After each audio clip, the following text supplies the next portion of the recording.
what I look to do in this these conversations that I have is to give advice to people that are either hiring or looking to move themselves.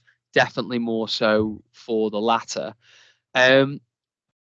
What would you say, or what advice would you give to someone who is considering changing roles at the moment? So it's quite a broad question, and I apologize for that. But what I want to focus on this question is, salary can be important, or, I want to look away from short-term goals for people.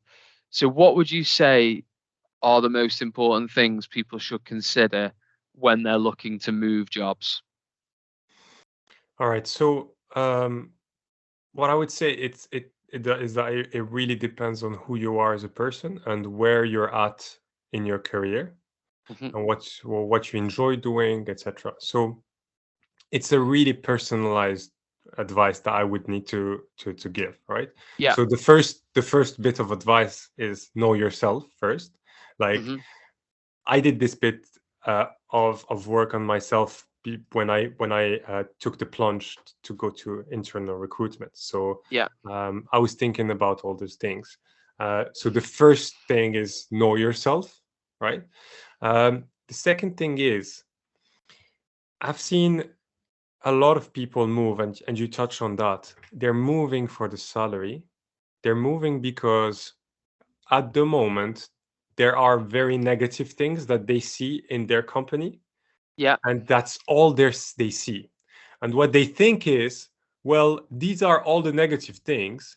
The job market is so open. I could get a higher salary with a better company and all these things, blah, blah, blah. I can get this and this and this and this. What you're forgetting is that you joined that business in the first place because of the positives, not the negatives. So if Yeah. you come in and you say, well, this is why I need to find something new because the management is this way, or no, we don't have a strategy, no, we don't have this, we don't have that. You probably knew those things and you've been living with those things for the past, I don't know, 6 months or a year. Why now?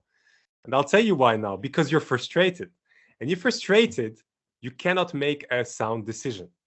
So Correct. Yeah. I would say the second thing after knowing yourself is really assessing the situation in your current company.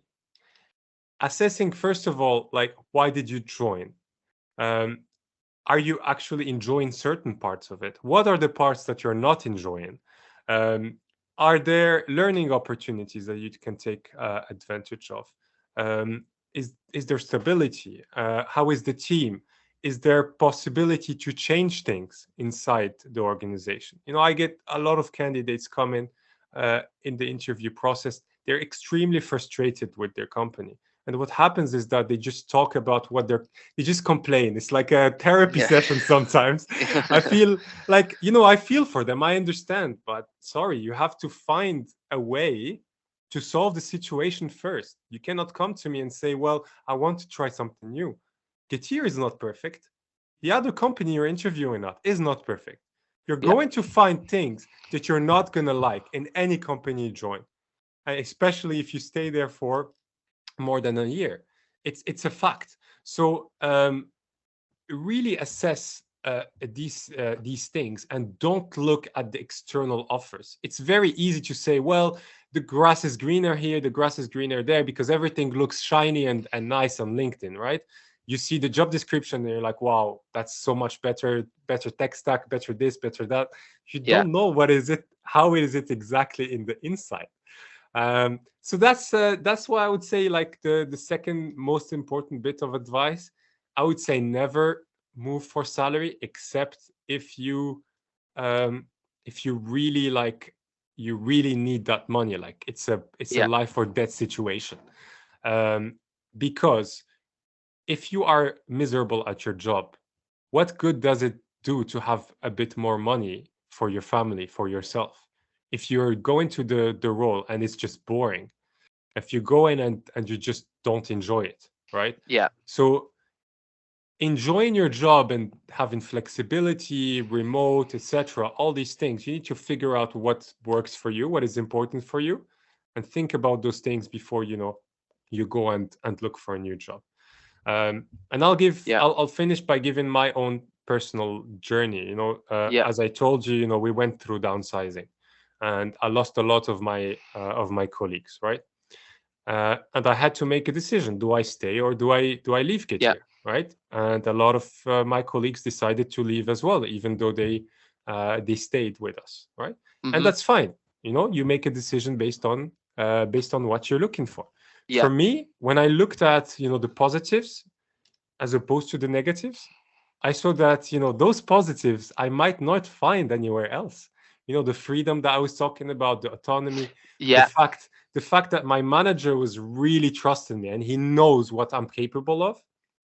This is something, if I were to move, it would take me a long time to build that trust, right?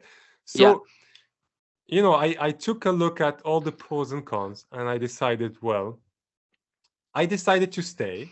I'm going to make the best out of it. I'm going to improve things, understand what the frustrations are, and try and navigate it, right? Because it's going to make me grow as well as a person and as a professional. So that's a bit of my personal journey this year. And I really enjoyed listening to that, and I think I agree with everything. There's probably 3 key points that you've made, and just to touch on the most recent thing you said, you grow, you learn. Working in businesses that have problems is inevitable, but it's also great because if you can go through adversity or work through times where things aren't great, or perhaps the strategy was not the right way to do it, if you've worked through that and, as you said, navigate your way through it and you've come out the other side well, then that is great for your career.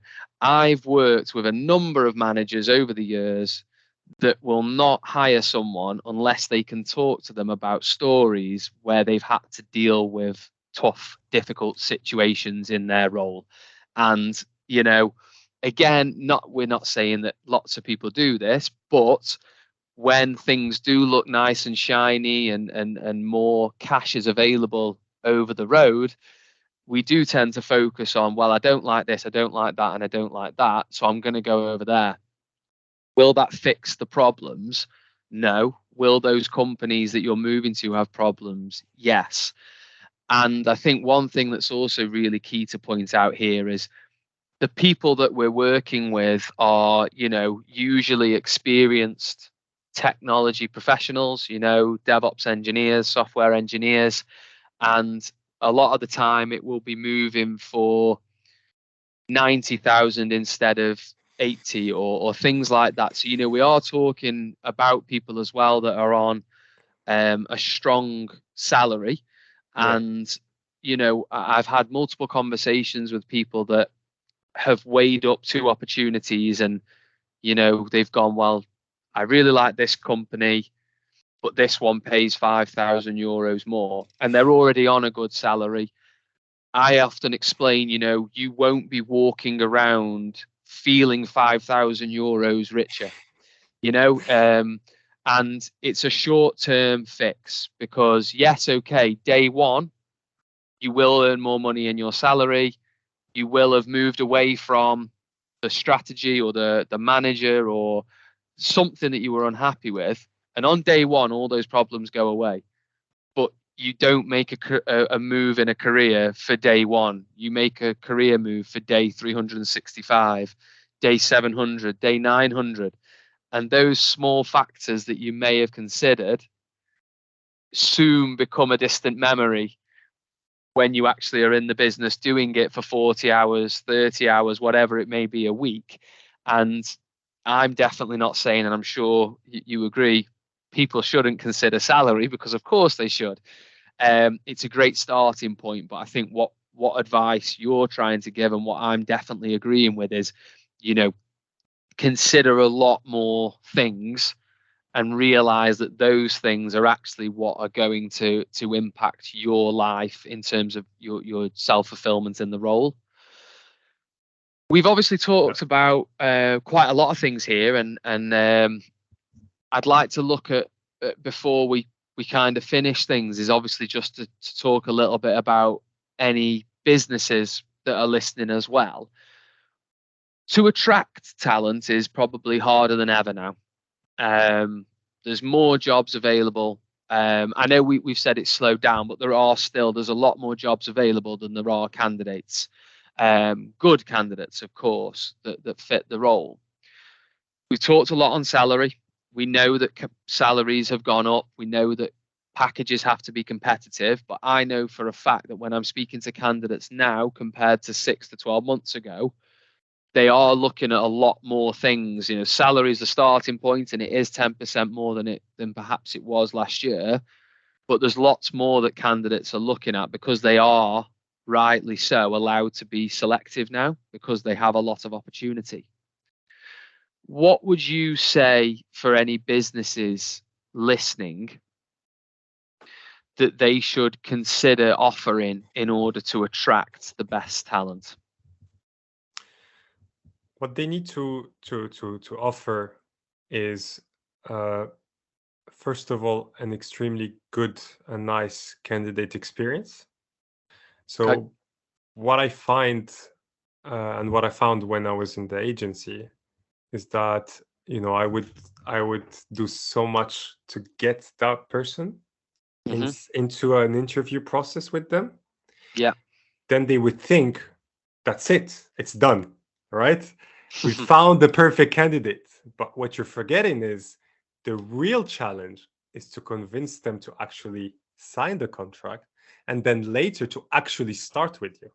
Yeah. So the process only finishes maybe after 3 months of the person really starting, because they need to also be happy in your role. So when you're looking at the market, the first thing you need to look at is, what are you offering?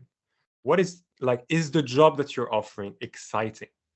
If it's not exciting, change it up a little bit. If it's a boring job, you will not feel it. It's just a fact. You're going not to feel it with an A player. You're going to feel it with someone that, you know, is okay just doing boring things and getting a higher salary. However, if you set up your teams and you set up your job as something that is exciting, especially, you know, we're talking about engineers that love solving problems. Make it a complex job. Give them a challenge that when they hear it, they're like, oh, wow, like I don't know if I'm able to do that. That's how you convert offers, and that's how you get the people in the door. So the first thing I would say is, go look for a specialized technical recruiter and make sure that you get someone that really understands the process, understands the current tech landscape. Hire them in your team. Make them a strategic business partner. Give them the autonomy and the trust to actually make changes and listen to feedback, right? The reason why I've been so successful with our platform team, with our DevOps hiring, is because the management was really keen on listening to what I had to say and taking that feedback in and changing it. That is not only in salary, right? Salary is just one part, but it's about making sure the interview process is good. Interviewing is good. Giving time for the candidate to ask their questions. Sometimes we'll also organize team sessions with the team just to get to know the candidate and see whether there's a fit.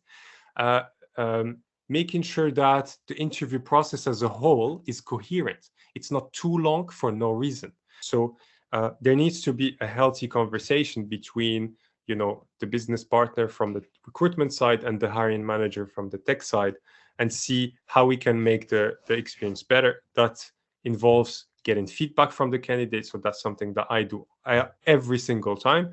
I always ask the candidate in every step, what did you like? What didn't you like? Right? They feel like, you know, their opinion is valued.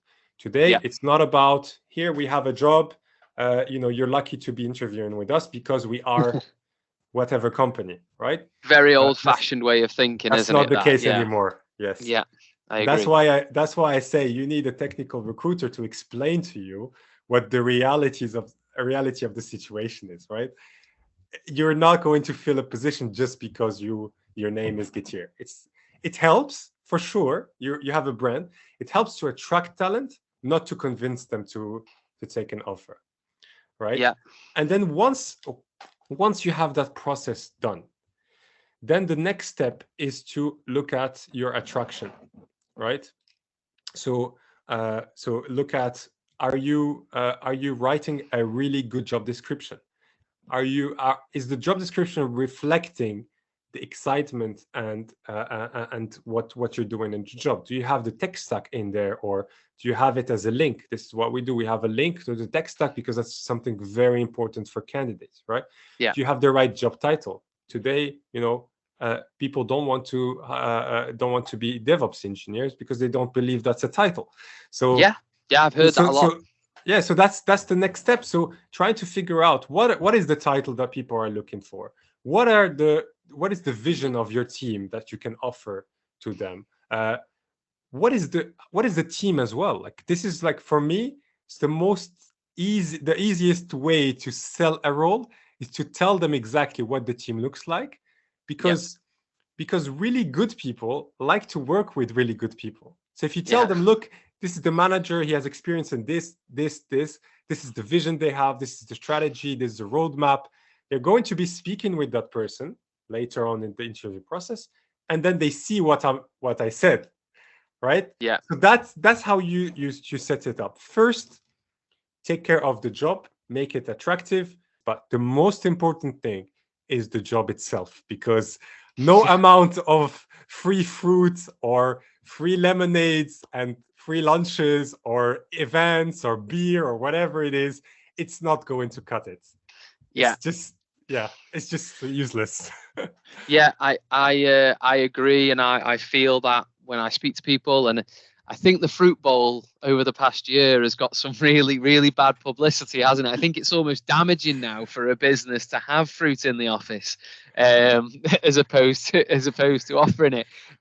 But yeah, what you've said there, I'm 100% an advocate of, and I think the key thing that you've explained around the interview process is so important, and I hope that people listening that do hire talent understand that it is their responsibility to devise a interview process and candidate journey that not only identifies if the person is of the high enough caliber and skill set for the needs that they have. Yes, that's the primary objective number one for them, but the other part of the interview process has to be attracting them, making them aware of how they can fulfill themselves in the business, making them aware of why this is a good fit for them, because it can't be unevenly weighed one way or the other. A candidate cannot go into a process saying, right, convince me that I should work for you. Yeah. And also a company can't go, convince me that I should hire you. Maybe in a candidate short market where people are in desperate need of certain positions, I don't agree with it, but it might be more relevant. But certainly in this cloud tech, DevOps, site reliability, platform engineering, software engineering space, it is up to you as a hiring manager or as a business to devise a process that identifies if the person is of the right standard for what you need, but also it creates a process that they gain information, they gain a feel for the opportunity, and most importantly, like you said, they build attraction for your opportunity. And then obviously, the role itself, too, right, it's got to be good, because we're not dealing with people that are small fry. We're not dealing with people that are looking for very minimal responsibilities in a role. We're working with people that are extremely technically minded and are extremely talented, and they want to be able to spread their wings in the role that they are doing. If your role isn't particularly interesting, change it. Or if you can't change it, you need to lower your expectation, or maybe look at taking someone who wants to upskill in that area, for example. So I agree with everything you've said, and I think that's great. And I'm just looking at the time. There is one other thing that I'd like to ask you that I think is really beneficial. I asked this to my last guest, who was a DevOps engineering manager. Again, just to touch on your point about, yeah, DevOps is a term. I spoke to a candidate about 2 weeks ago that actually said to me he would not ever consider working for any company that used the word DevOps engineer, because it was a very strong view around feeling that type of role was extinct. But I do appreciate that, what DevOps means in one company is completely different, and it's more of a general term that I use just to save me explaining every single role that I actually recruit for. Yeah. But I got it from one of the DevOps engineering leads, and it was how a candidate can make their CV stand out when going forward to a business. I want to kind of just take it a little bit further, because what Christoph talked about was, he explained, around technical buzzwords. He explained around ability to learn. He explained around, having a detailed enough CV, but not making it too long. With your answer, if possible, I know a lot of people listening will be stuck in a position where they want to list as many technical buzzwords as possible, because they know that I need to put that on there because that's what's on the job description. But actually, I know from speaking to hiring managers that they want people to understand new things and learn new things. But it seems to me that a lot of people have a belief that the CV is all past tense. So it's a two-pronged question. But I guess my overall question is, how can a candidate make their CV stand out? But also, what emphasis should they put on ticking technology checkboxes? All right. So the things that Christoph said there, right on point. So technical buzzwords, it's terrible. Like I can tell you from hiring managers' perspective, I spoken to many of them over the years. The more keywords there are in a role, the less trust they have in that candidate. Because the fact is, if you are an engineer, you cannot be an expert in all the things that you list. It is a fact, right? If you say in your CV that you worked with MongoDB, it doesn't mean anything for me. Like, did you have it in the tech stack? Did you just like write a query or something? Like, I need to understand, what kind of experience do you have with that technology? If you've worked with Kubernetes, were you working in the production, or were you just maintaining it, or, so just listing skills is just not going to get you the job, or sometimes even an interview. There's something that I discussed with someone last week, is that you want to under promise and over deliver in terms of your CV, rather than the opposite. Yeah, good. I like that. Yeah. So, nice. So it's like, don't sell yourself too high, because you will need to prove yourself in that interview. If you say that you're an expert in Kubernetes, the interviewer will be digging deep into that. Whereas if you say, I have worked on this project and this project, then that person would just, the interviewer will ask you about that project, and then you can show, rather than write in your CV, you can show that you have that Kubernetes experience.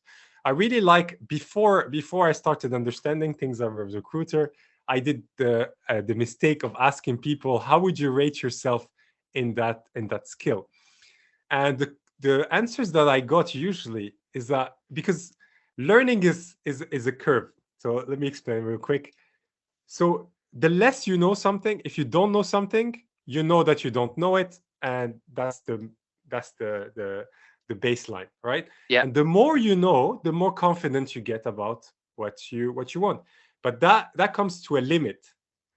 And then once you are a real expert in something, you start realizing that you don't know anything. So Right. Okay. what Yeah. I get is, if someone is real expert in Kubernetes, for example, I take it as an example because it is probably the most complex skill in what we are hiring for. If they are really expert, they say, well, I'm a 6, I'm a 7, because I've only worked on this part of Kubernetes. They understand Not, what it takes to be a 10. yes, Right. I yes. see what you're saying. Yeah. Great way to Whereas look if at it. someone tells me I'm a 10, I know for a fact they don't know what they're talking about. Yeah. It's quite an interesting thing that I've learned as well. So from that perspective, I would say the advice I would give is get professional advice on your CV. I Yeah. cannot stress this enough.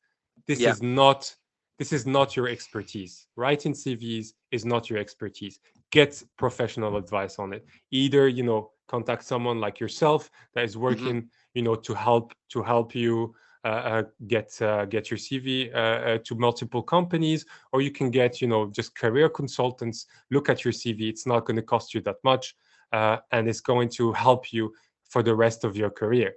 Yeah. And don't underestimate how important it is to have a CV that is competitive. And Yeah. these little things, you might not know them, but for me as a recruiter, they are very easy to explain, and it's pretty clear. So that's what I would say. Just get professional advice, and obviously Christoph has already said all of the most important things. Good. Good. It's nice. Nice to hear that coming from you as well. And I've thoroughly enjoyed talking to you, Youssef. It's been a great conversation. I think we've only scratched the surface on a lot of different topics. It's been great to hear your insight. One thing I am trying to continue with is as you answered a question that Christoph had kind of asked me to ask. I'd like to take a question from you that I can maybe ask the next person that I speak with, if that's all right. Yeah. So the question I would ask is, how much of an impact do you think good recruitment can have on your tech organization? Great, brilliant. I'll look forward to asking that one. Well, look, I've taken up plenty of your time this afternoon now, and as I said before, it was great to speak to you, and thank you ever so much for Thank you. joining me today. And yeah, I hope you have a great rest of the day, a lovely weekend when it comes up, and no doubt I'll speak to you very soon. Excellent. Thank you very much. Will have a great day as well. Bye bye.